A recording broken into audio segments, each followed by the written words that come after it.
What I have for you today is a masterlock number 175. You can see that model number on the bottom, right above where it says Made in the USA, number 175.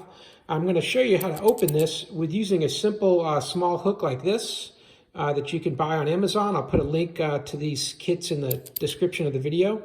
And you can open this faster than you can if you even knew the combination. All you need to do, I'll just mix this up, show you that it's locked.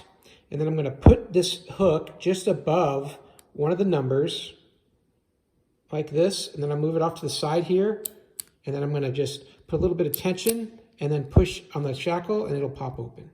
Simple as that. And I'll go ahead and lock it again.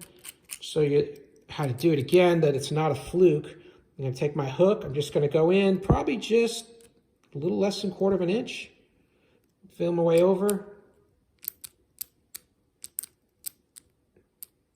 And then it pops open like that.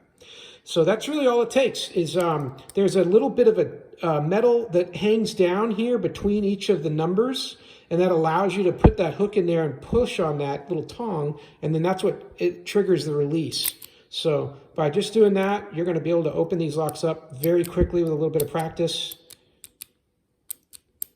just like that. So hey, I hope the video was helpful, but if it was, please give it a thumbs up. That'll help other people find it as well. And as always, have a great day.